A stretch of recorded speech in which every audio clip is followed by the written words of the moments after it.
चलो ठीक है, कल जहां पे हमने छोड़ा था वहीं पे मैंने छोटे छोटे पॉइंट्स लिखवाए थे ना, जो कल कंटिन्यू करने थे। हाँ, m1 m2 equal to -1 and angle between the two lines, है ना। आ जाओ अब ध्यान से देखना जरा। अगर ये एक्स एक्सिस है, ठीक है, ये पहली लाइन है, ठीक, एंड ये दूसरी लाइन है। एक का एंगल θ1, दूसरी का एंगल θ2। तो angle, acute angle between to straight lines let's say theta है, ठीक है। तो ऑल्टरनेट इंटीरियर एंगल मालूम है ना, तो θ2 would be equal to theta plus θ1, है ना। θ2 would be equal to theta plus, तो थीटा की वैल्यू क्या आ गई, θ2 माइनस, हाँ या ना, ऑल्टरनेट इंटीरियर एंगल जिसको बोलते थे वो भी है, ऑल्टरनेट इंटीरियर एंगल।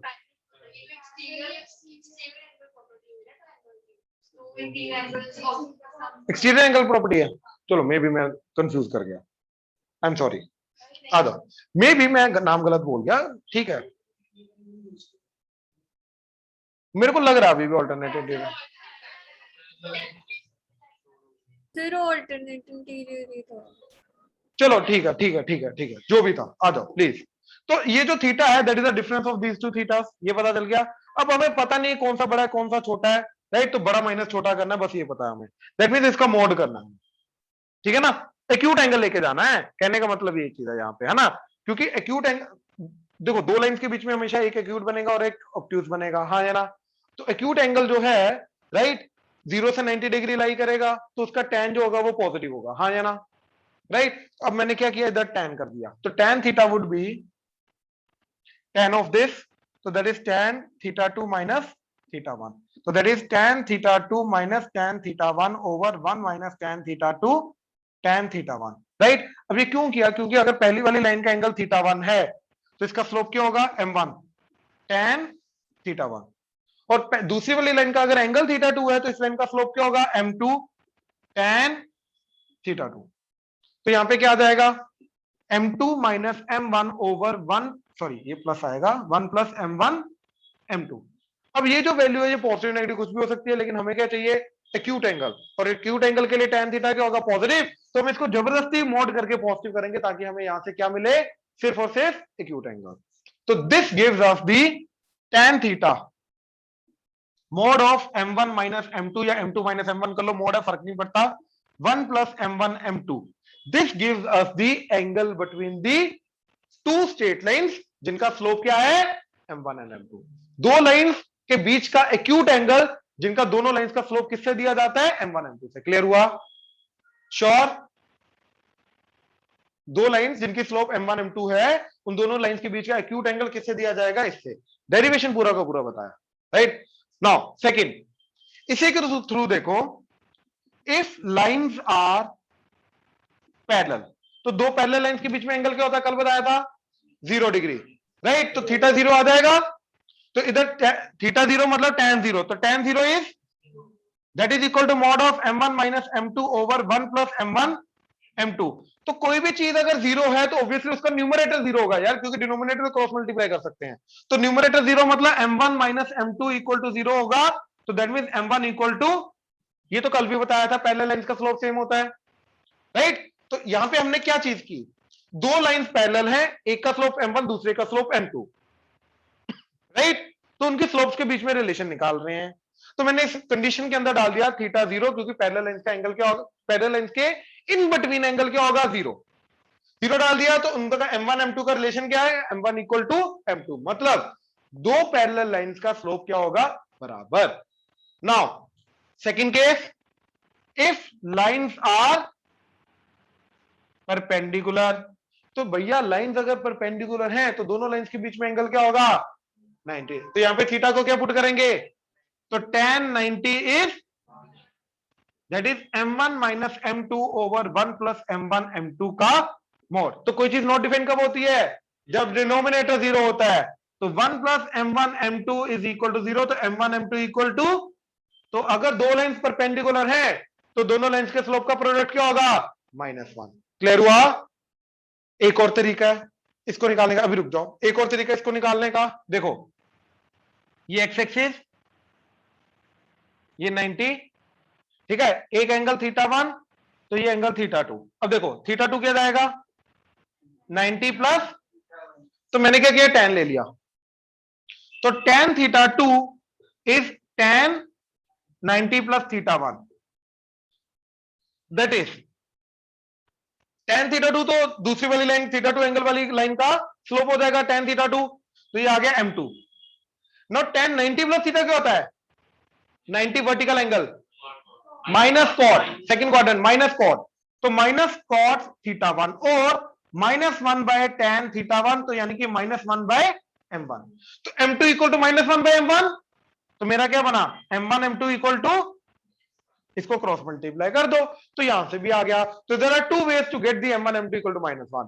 सो अभी जो हमने टॉपिक कवर अप किया है ये क्या है कि अगर एक लाइन का स्लोप m1 है, दूसरी लाइन का स्लोप m2 है, then the acute angle between these two lines would be given by this formula। और ये कहां से आया, ये उसका पूरा डेरिवेशन।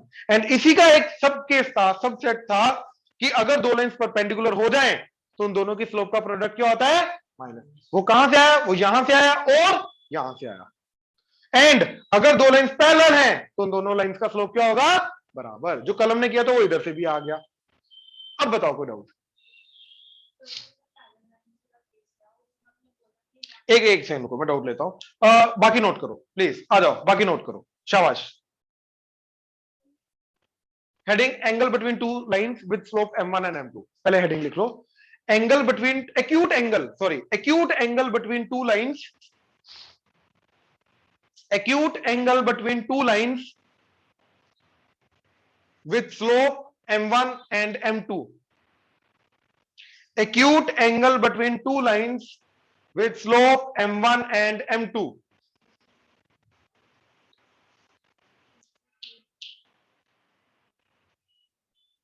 राइट। नोट करो प्लीज, जल्दी बोलो।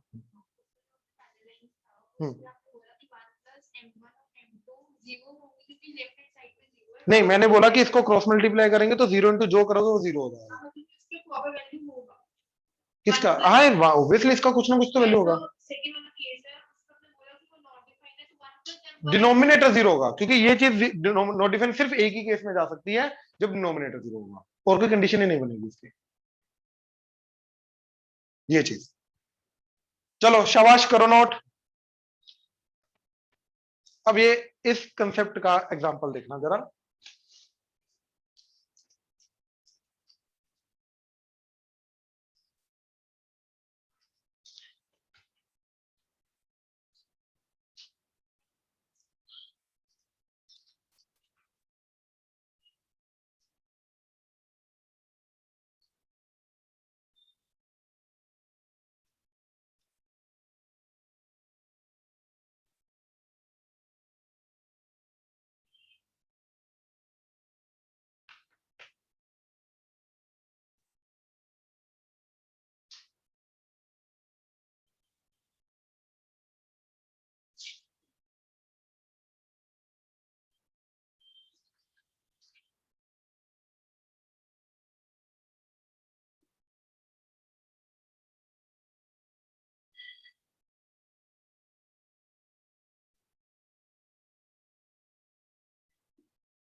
दो टाइप के क्वेश्चन इसके अंदर कवर अप होते हैं इसको पर्टिकुलर कंसेप्ट के इस फॉर्मूला के थ्रू, ठीक है। क्या चीज, पहला देखो जरा कि दो लाइंस का स्लोप दे रखा है एंड एक्यूट एंगल निकालना उनके बीच में आने वाला, ठीक है। Find acute angle between the lines with slope 2 and 1/2, तो डायरेक्टली वैल्यू पुट करनी है। तो tan theta would be mod of m1 minus m2 over 1 plus m1 m2, so that is 2 minus 1/2 over 1 plus 2 into 1/2 का mod, so that is equal to 2 minus 1/2 3/2 divided by 2 कटा तो 1 plus 1 2 का mod, ये तो वैसे positive है तो mod हटा दो तो 3/4, तो tan थीटा इज, अब यहां से theta is not one of the standard angle जो निकाला जा सकता है, राइट। इसके लिए क्या यूज करते हैं हम, इनवर्स ट्रिग्नोमेट्री। जिनको नहीं पता वो सुन लो। जनरली ये देखने को मिल सकता है मैथ्स में, स्पेशली क्या चीज कि थीटा को यहां पे क्या लिखा जाएगा, tan को इधर लेके आओ तो tan inverse 3/4, but it is not equal to 1/tan 3/4। मतलब ये जो पावर में 1/2 है ये पावर नहीं है, ये इनवर्स है। वर्ड यूज ध्यान से देखो मैं क्या बोल रहा हूं, पावर -1 नहीं बोल रहा हूं मैं, इनवर्स बोल रहा हूं।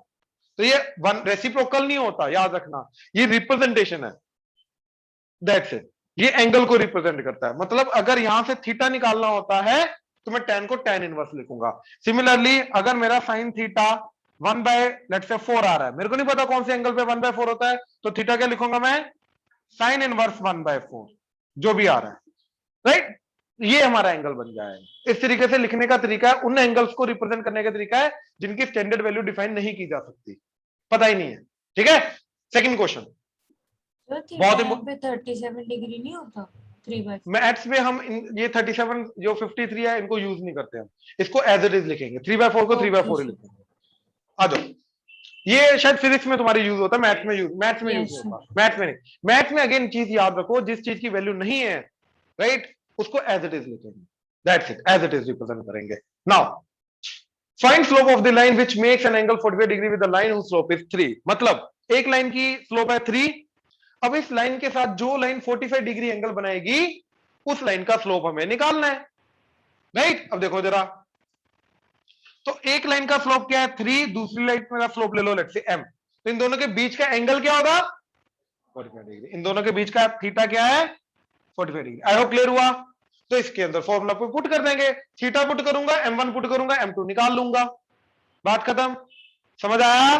तो tan 45 डिग्री, लेकिन इसमें एक छोटी सी चीज है, ध्यान से देखना, tan 45 degree that is equal to m-3/1 + 3 into m का मॉड, हाँ या ना। Now tan 45 is that is 1। अब याद करो x का मॉड अगर 2 है तो x की वैल्यू क्या होगी +-2, राइट, क्योंकि +2 का मॉड भी 2 होता है, -2 का मॉड भी 2 होता है। तो यहां पे क्या आ जाएगा, ये x का मॉड इज इक्वल टू 1, तो ये m-3/1 + 3m क्या जाएगा +-1, हाँ या ना। Yes. इस पूरी चीज को x लेके जा भाई, x का मॉड इज इक्वल टू 1, तो x क्या आ जाएगा +-1। तो पहला केस अगर 1 है तो m-3/1 + 3m that is equal to 1, cross multiply करके इधर लेके आए तो 1 + 3m is equal to m-3, m को इधर लेके आए 2m -4, तो m इज इक्वल टू, तो एक लाइन आई -2, दूसरी -1 लेके,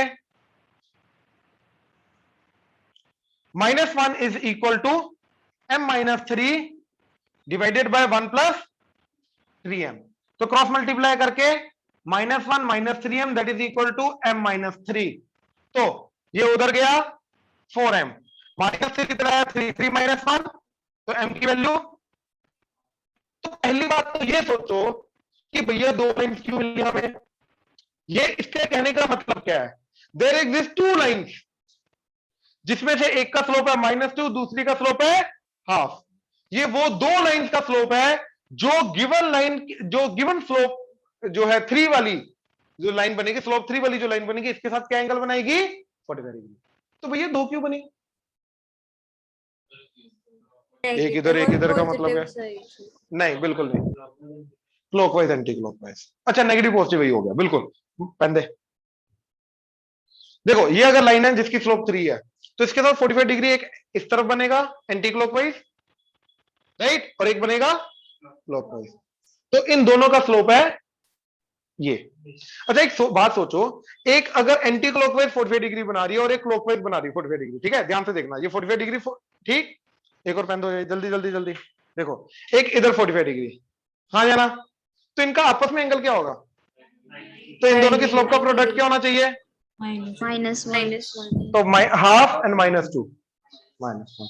आई होप क्लियर हुआ। तो इसमें से अगर 45 डिग्री वाला केस था बाय द वे और तुम एक भी स्लोप निकाल लेते तो दूसरे का तुम्हें पता था m1 m2 इक्वल टू -1 से दूसरे का स्लोप आ जाना चाहिए, तो दूसरा निकालने की जरूरत नहीं थी bye the way. I hope clear हुआ ये ट्रिक, श्योर, ऑनलाइन क्लियर हुआ भाई। प्रभनूर कुछ बोल लिया कर यार, पक्का, शुक्र है तेरे मुंह से यस निकला। हाँ जी करो, नोट करो ये दोनों एग्जांपल, शाबाश। देखो जरा,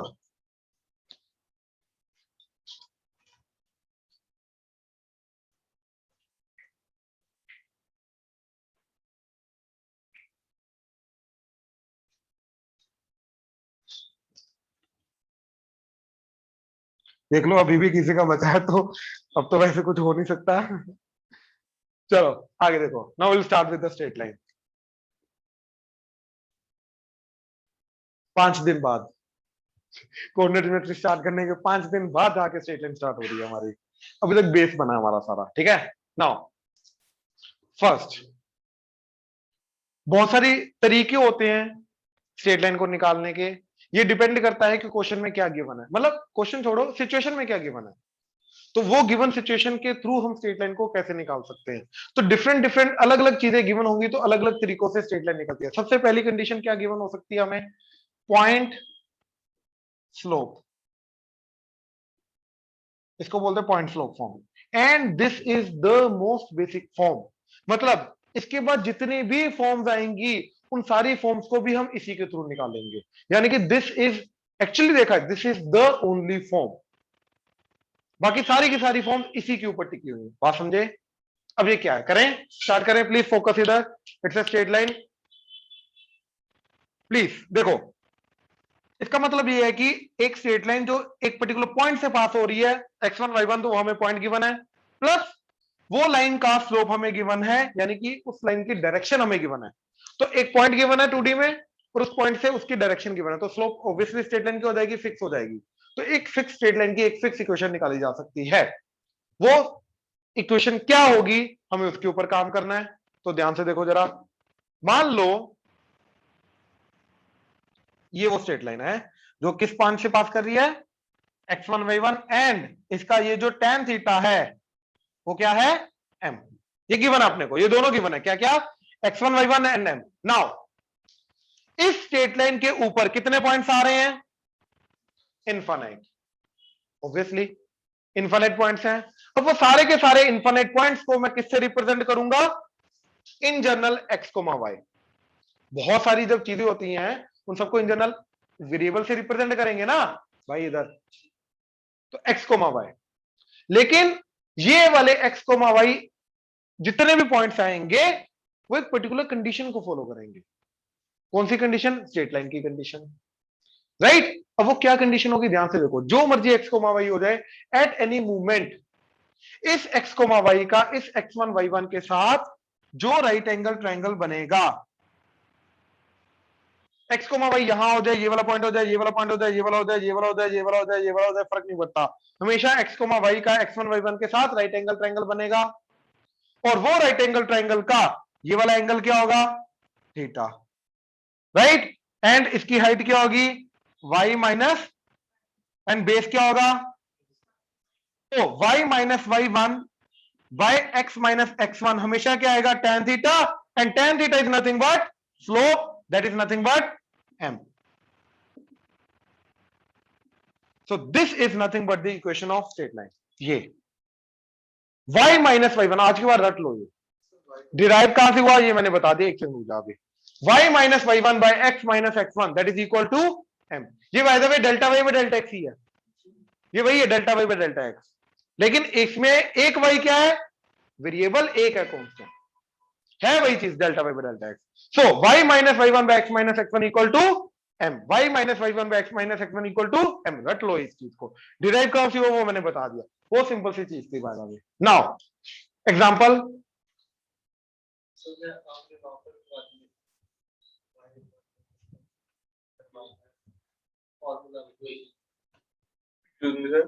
हाँ जी, सर यहाँ पे x और y की जगह हम x2 y2 नहीं लिख सकते? x2 y2 है ही नहीं, नहीं सर, x एंड y की जगह। नहीं वो तो फिक्स पॉइंट हो जाएगा ना, या इक्वेशन के अंदर हमें एक वेरिएबल चाहिए x एंड y जिसके अंदर वो सारे के सारे पॉइंट सेटिस्फाई करें, एक फिक्स पॉइंट का थोड़ी ना निकालना है हमें, लाइन के ऊपर आने वाले सारे के सारे पॉइंट्स हैं x एंड y, राइट। अब एग्जांपल देख लो जरा पहले, let's say point is 2,1 and m is let's say 4, right. तो इक्वेशन क्या जाएगी, y minus y1 by x minus x1 is equal to slope, तो y equal to sorry y minus 1 is equal to 4 times x minus 2, तो that is 4x minus 8, y minus 1, तो y is equal to 4x minus 7. So this is the equation of straight line. मतलब ये जो line बनेगी जो 2,1 से पास करी है, जिसका स्लोप क्या है 4. अब स्लोप पॉजिटिव है. याद करो कल मैंने बताया था स्लोप का वेरिएशन. तो इसके बीच में 45 डिग्री का स्लोप क्या होता है? इसके जो तो जिसका एंगल 0 से 45 डिग्री बनेगा उसका स्लोप क्या होगा 0 से, और यहां से जाएगा 1 टू इंफिनिटी. तो 4 स्लोप कहां पे बनेगा? इसका एंगल क्या होगा 45 से आगे आगे. हाँ या ना? अच्छा 60 डिग्री का tan क्या होता है? √3 1.732. तो ये वैल्यू तो उससे भी ज्यादा है, तो इसका एंगल 60 से भी ज्यादा आएगा, है ना? तो ये काइंड ऑफ ऐसे जाएगा, ऐसी स्ट्रेट लाइन होगी. बात समझ आ रही है? अप्रोक्सीमेटली मेरे को पता चल जाता है क्या डायरेक्शन होगी इसकी. क्यों? क्योंकि स्लोप का वेरिएशन अब मेरे को पता कैसा होगा. हाँ या ना? तो ये लाइन के ऊपर आने वाला जो हर एक पॉइंट होगा, हर एक पॉइंट राइट, वो इस कंडीशन को सेटिस्फाई करेगा, उसका एक्स एंड वाई. ये वो इक्वेशन होती है. राइट? बात समझ में आई? तो स्ट्रेट लाइन की इक्वेशन का मतलब क्या है? स्ट्रेट लाइन की इक्वेशन का मतलब है इस स्ट्रेट लाइन के ऊपर आने वाले हर एक पॉइंट जो एक कंडीशन को सेटिस्फाई करेगा, वो कंडीशन क्या होगी? वो स्ट्रेट लाइन की इक्वेशन होगी. And this is that equation. और वो स्लोप को इक्वेट करके आई y minus y1 by x minus x1 equal to m. I hope clear हुआ? राइट? हाँ जी, इसमें जो c है जो -7 है, हाँ जी, उसकी सिग्निफिकेंस क्या होती आएगा. अभी सब कुछ आएगा, डोंट वरी. अभी थोड़ी देर के लिए वेट करो. एक वेरिएबल एक कांस्टेंट, वो delta Y by delta X किया था हमने. उसमें ये दोनों फिक्स थे. यहां पे एक फिक्स है, एक वेरिएबल है. वेरिएबल क्यों है? क्योंकि इसके ऊपर आने वाला कोई भी पॉइंट पकड़ो दूसरा, उसका delta Y by delta X मेरे को एम ही देगा. ठीक है ना? हाँ, बट वो फिक्स है, ये वेरिएबल है. तेरे लिए सेम है, इनके लिए सेम नहीं है, तो मत कंफ्यूज मत कर इनको. तू रुक जा अभी ना. अब यार हमने ध्यान से देखो कल क्या बोला था, एक लाइन के ऊपर जितने मर्जी पॉइंट्स हमें गिवन हो, उनमें से कोई भी 2 पॉइंट पकड़ो, delta Y by delta X करो, क्या आएगा उस लाइन का स्लोप, और वो सेम होगा. तो उसको प्रूव करने के लिए लेट्स से अब मैं क्या कर रहा हूं, इसी लाइन के ऊपर 2-3 पॉइंट्स लेके जा रहा हूं. लेट्स सी उनका delta Y by delta X same आ रहा है कि नहीं आ रहा. राइट? तो मैंने एक काम किया, एक्स को 1 पुट किया. चलो 1 रहने दो, एक्स को 2 पुट करो. क्या आ गया? अच्छा वो तो सॉरी, वो तो दे रखा है 2,1. 3 पुट करो, 4 3 12, 12 माइनस 7 5. तो ये आ गया 3,5. ठीक है. चलो 1 पुट कर दो, 1 पुट करके -3. तो ये पॉइंट क्या आ गया 1,0 पुट करो, तो ये पॉइंट आ गया 0, अच्छा अब इन दोनों पॉइंट्स के accordingly delta Y by delta X करो. ठीक है? क्या आ रहा है? -3 minus of -7 plus 7 divided by 1 minus 0. तो क्या आ गया? 4. जो गिवन लाइन की स्लोप है. तो ऑब्वियसली स्लोप यही होगी, क्योंकि ये दोनों पॉइंट्स किसके पे ऊपर लाई कर, इसी लाइन के ऊपर लाई कर, इस लाइन के ऊपर. तो ऑब्वियसली इस लाइन की स्लोप क्या है 4. हाँ या ना? तो अगर इस लाइन की स्लोप 4 है, तो इस लाइन के ऊपर आने वाले कोई भी 2 पॉइंट पकड़ो, उनका delta Y by delta X करोगे तो क्या आएगा? बात खत्म यार, बात खत्म. वो तो 4 ही आएगा. ऑनलाइन क्लियर हुआ? Yes, sir. राइट नाउ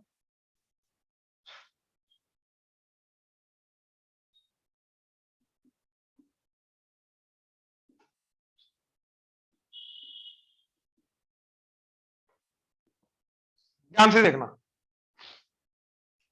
मेरे पास h, k पॉइंट है, एंड h, k से पास करने वाली हॉरिजॉन्टल लाइन की इक्वेशन क्या होगी? ठीक है? तो हॉरिजॉन्टल लाइन का एंगल एक्स एक्सिस के साथ क्या होगा 0. और मैंने कल बताया था हॉरिजॉन्टल लाइन का स्लोप क्या होता है. अच्छा एक्स एक्सिस के साथ एंगल क्या है इसका?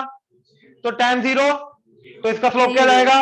और कल मैंने यही बताया था, कोई भी horizontal line low, any horizontal line has slope 0. ये मैंने कल लिखवाया था. वर्टिकल लाइन का slope not defined, horizontal line का स्लोप 0 मैंने लिखवाया था कल ये. राइट? तो अब इस पॉइंट से पास करने वाली हॉरिजॉन्टल मतलब स्लोप 0 वाली लाइन चाहिए. यही हो गया हॉरिजॉन्टल लाइन. इस पॉइंट से पास करने वाली स्लोप 0 की लाइन चाहिए, यानी कि हॉरिजॉन्टल लाइन चाहिए. तो क्या आएगा? y minus y1 by x minus x1 is equal to 0. हाँ या ना? नीचे वाली चीज क्रॉस मल्टीप्लाई करके 0, तो क्या बचा? y minus k equal to 0. तो y is equal to that's it. मतलब y इक्वल टू इस पॉइंट का y, that would be equal to the equation, that will be the equation of the line. क्यों? क्योंकि ये सोचो अगर horizontal line है, इसके ऊपर आने वाले हर एक पॉइंट का y क्या होगा? सेम, क्योंकि हर एक पॉइंट की हाइट सेम है। हाँ या ना? ये समझ आ रहा है? हर एक पॉइंट की हाइट क्या है? Same, that is k। तो अगर हर एक पॉइंट की हाइट k है तो इसकी इक्वेशन क्या आ गई? y equal to k, height k, मतलब इसके ऊपर आने वाले हर एक पॉइंट का y k है, x जो मर्जी हो जाए y k है, कांस्टेंट है। जैसे 1,2 से पास करने वाली हॉरिजॉन्टल लाइन क्या होगी? y इक्वल टू 2, बात खत्म। इसका मतलब यह है कि इस लाइन के ऊपर, ये हॉरिजॉन्टल लाइन जो 1,2 से पास कर रही है, राइट, उसके ऊपर आने वाला हर एक पॉइंट का y क्या होगा? ऑब्वियसली खुद सोच, ये 1,2, तो यहां से पास करने वाली हॉरिजॉन्टल लाइन का ऑब्वियसली हाइट 2 पे है, तो हॉरिजॉन्टल हाइट 2 पे अगर है और हॉरिजॉन्टल है तो हर एक पॉइंट की हाइट क्या होगी? 2, तो y इक्वल टू 2 रहेगा हर एक पॉइंट का, तो इसलिए y इक्वल टू 2 इक्वेशन आ गई। बात समझे? तो y इक्वल टू k। अच्छा अब ये सोचो कि इधर आ जाओ, तो 1,2 से पास करने वाली हॉरिजॉन्टल लाइन 1, चलो 0,0 से पास करने वाली horizontal line y equal to 0, हाँ है ना? तो ओरिजिन से पास करने वाली हॉरिजॉन्टल लाइन क्या होती है? x x axis. तो एक्स एक्सिस की इक्वेशन क्या आ गई? तो आज के बाद याद रखना एक्स एक्सिस, एक तो मेरे को स्पेलिंग ही भूल जाते हैं। हाँ, एक्स एक्सिस की इक्वेशन क्या होती है? y is y equal to 0। I hope clear हुआ? Yes, sir। श्योर? अच्छा अब सोचो जो line parallel to y axis होगी, रुकना यार, पता है मेरे को, तेरे को पता है, x axis parallel to y axis, इसका एक्स एक्सिस के साथ एंगल 90 डिग्री, तो slope Not defined। Not defined. तो यहां पे 0 की जगह आएगा नॉट डिफाइंड, Not defined. तो यानी कि इसका डिनोमिनेटर 0 होना चाहिए, यानी कि x equal x two, minus h is equal to बिल्कुल x minus h equal to 0, मतलब x इक्वल टू h। तो जो इस पॉइंट का y इक्वल टू k करके हॉरिजॉन्टल लाइन आती है, तो इसी का x इक्वल टू h करके वर्टिकल लाइन आ vertical जाएगी। line। तो 1,2 से पास करने वाली जो वर्टिकल लाइन होगी वो क्या होगा? x इक्वल टू, अब ये क्यों? क्योंकि खुद सोचो इसका x y एक्सिस से डिस्टेंस क्या है? हर एक पॉइंट का कांस्टेंट, यानी कि हर एक पॉइंट का इस लाइन के ऊपर आने वाला है हर एक पॉइंट का x क्या रहेगा? 1। आई होप क्लियर हुआ? तो ये सोचो अब ये हॉरिजॉन्टल लाइन, वर्टिकल लाइन, तो वर्टिकल लाइन का देखो 1,2 से पास करने वाली vertical line x equal to x 1, is equal to तो 1। 0,0 से पास करने वाली vertical line, X is equals to x 0. is equal and to that is 0। Nothing but Y. y axis. तो याद रखो y एक्सिस की इक्वेशन क्या है? y एक्सिस के ऊपर आने वाला हर एक पॉइंट का x क्या होता है? x 0, equal to तो 0। x equal to 0, and y axis के ऊपर आने वाला हर एक पॉइंट का, सॉरी, y एक्सिस के ऊपर आने वाला हर एक पॉइंट का x 0, x एक्सिस के ऊपर आने वाला हर एक पॉइंट का y 0, तो वही उनकी इक्वेशन था। समझ आया? Yes। But otherwise y minus y one by x minus x one equal to m, ये तो उनके स्पेशल केसेस थे, ये नोट करो। शाबाश, कोई डाउट आए तो बोलो।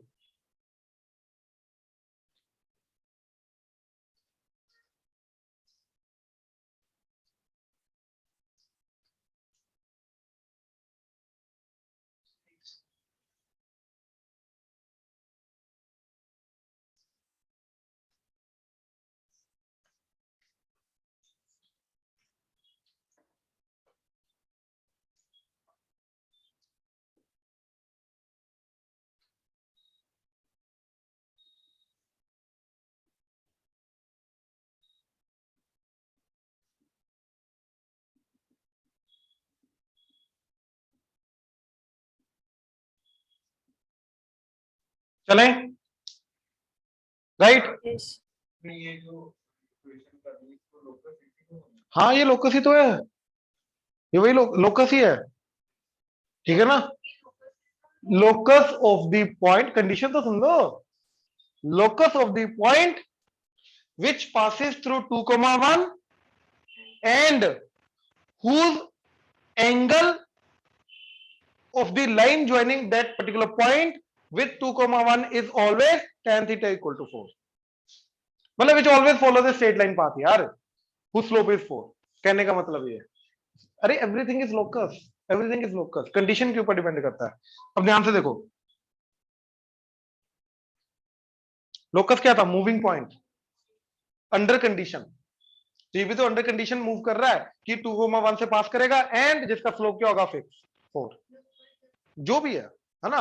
तो ये लोकस ही है। अब देखो जरा, एक लाइन का एक्स इंटरसेप्ट क्या होगा, एक लाइन का वाई इंटरसेप्ट क्या होगा और एक लाइन का intercept between the coordinate axis क्या होगा। ठीक है, जैसे ये वाली लाइन एग्जांपल लेके जाएंगे तो एक लाइन एक्स एक्सिस को कहां पे कट कर रही है, इसको बोलते हैं एक्स इंटरसेप्ट।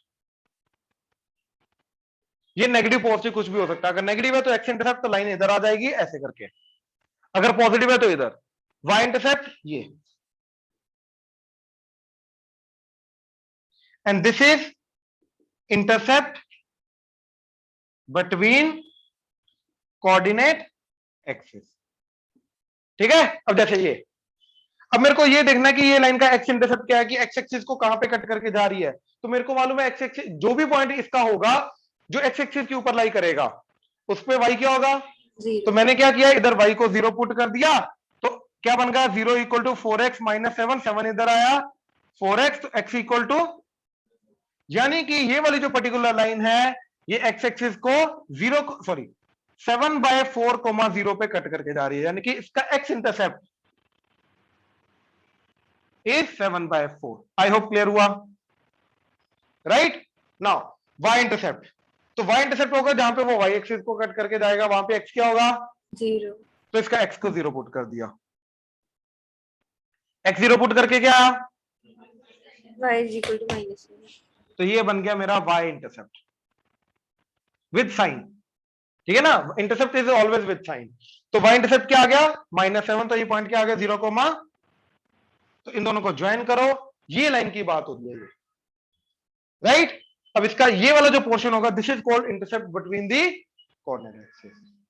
बट पॉइंट सिर्फ ये नहीं है जो समझाना है, x intercept y intercept, but पता चला एक्स इंटरसेप्ट वाई इंटरसेप्ट क्या होता है, जहां पे लाइन एक्स एक्सिस को कट करके जाएगी वो एक्स इंटरसेप्ट, जहां पे वाई एक्सिस को कट करके जाएगी y intercept, and the portion in between them is intercept between the coordinate axis.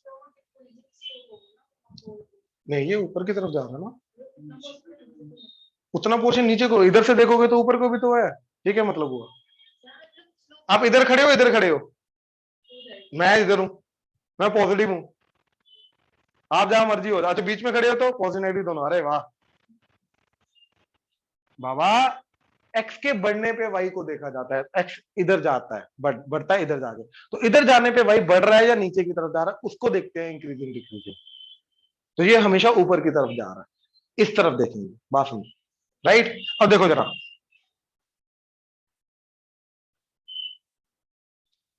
If x intercept is equal to y intercept, right, मतलब साइन के साथ, अगर x इंटरसेप्ट a है तो y इंटरसेप्ट भी क्या होगा a, हाँ या ना, राइट।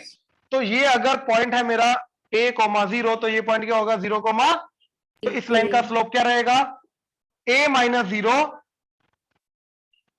डिवाइडेड बाय, तो that is a by minus a, that is -1। तो याद रखना, if x intercept is equal to y intercept, मतलब if a straight line exists जिसका x intercept and y both the intercepts are equal, then उसका slope क्या होगा always -1। अब ये फर्क नहीं पड़ता, x intercept y intercept negative भी हो सकता है, तो ये इंटरसेप्ट तो ऐसे करके रहेगी इसके पैरेलल, यानी कि स्लोप -1 ही रहेगा।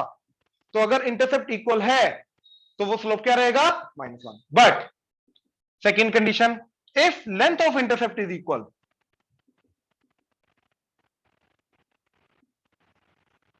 मतलब इन दैट केस ऐसा भी हो सकता है ए, ऐसा भी हो सकता है ए, क्योंकि इधर तो लेंथ ऑफ इंटरसेप्ट, चाहे देखो इंटरसेप्ट -a है लेकिन लेंथ ऑफ इंटरसेप्ट क्या है ए, लेंथ देखेंगे, इन दैट केस साइन नहीं देखेंगे अब हम। तो इस केस में स्लोप -1, लेकिन इस केस में स्लोप क्या जाएगी, ये इधर 45 डिग्री बनेगा, ये इधर 45 डिग्री बनेगा, और tan 45 डिग्री इज 1, तो यानी कि इसका स्लोप क्या होगा +-1, यानी कि वो -1 भी हो सकता है, +1 भी हो सकता है। मतलब अगेन, अब पूरी कहानी क्या है, इंटरसेप्ट की कहानी है। इंटरसेप्ट वर्ड सुनने को तुम्हें बहुत बार मिलेगा, क्योंकि आगे जाके हम इंटरसेप्ट फॉर्म भी देखेंगे, ठीक है, कल आते देखेंगे। तो इंटरसेप्ट क्या चीज है कि एक्स एक्सिस को कहां पे कट करेगा, वाई एक्सिस को कहां पे कट करेगा, राइट। तो एक्स को 0 पुट करो, वाई को 0 पुट करो, तो एक्स इंटरसेप्ट वाई इंटरसेप्ट मिल जाएगा। Intercept between the coordinate axis, उसके बीच में आने वाला पोर्शन। अब इंटरसेप्ट के बेसिस पे कुछ कंडीशंस पे हम एक अलग स्लोप निकालते हैं, ठीक। एक्स इंटरसेप्ट अगर वाई इंटरसेप्ट के बराबर हो जाए तो स्लोप क्या होती है? -1। कैसे? मैंने दोनों ए और ये ए लेके देखा, तो ये a, 0, 0, a, तो delta y by delta x क्या -1 आ जाए। सेकेंड, अगर लेंथ ऑफ इंटरसेप्ट इक्वल होती है तो एक्स इंटरसेप्ट अगर ए है तो वाई इंटरसेप्ट ए, तो स्लोप -1। लेकिन एक्स इंटरसेप्ट -a है और वाई इंटरसेप्ट ए, तब भी लेंथ तो क्या रहेगी? ए। तो इसके ये वाला केस जो है -a एंड a, ये भी इसके अंदर कवर होगा क्योंकि लेंथ तो क्या है इंटरसेप्ट की? Equal, because we won't look at the sign in ले दैट रहे केस। हैं। Yes, because we won't look at the sign in this case ना, हमें लेंथ से फर्क पड़ता है। इस तरफ 2 जा रहा हूं, इस तरफ 2 जा रहा हूं, it's one and the same thing for me. But in that case इसका स्लोप क्या आ जाएगा? Delta y by delta x करके 1। ये समझ आया नहीं आया? आपको हर चीज करानी पड़े ये जरूरी नहीं है, अभी खुद सोचना पड़ेगा। ये खुद सोचो, ये अगर इधर और ये वाली लेंथ इक्वल है, सुनो सुनो सुनो, ये लेंथ और ये लेंथ इक्वल है, तो ये जो एंगल जाएगा obviously right angle associate angle चला गया, तो ये ऑब्वियसली क्या जाएगा? 45 डिग्री, 45 तभी जाके 90। अब ये लाइन का with x axis positive direction के साथ एंगल क्या है? 45। तो स्लोप क्या होगा इसका? tan 45, that is 1।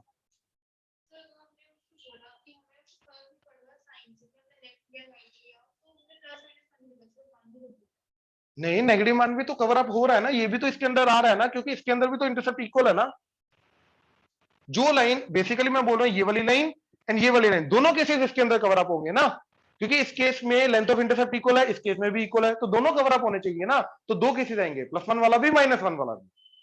हाँ जी, ऑनलाइन क्लियर हुआ? Yes sir. Yes sir. Right? पक्का? श्योर? नोट कर लो, कर लो। सर इसके बाद नहीं, we are done after this.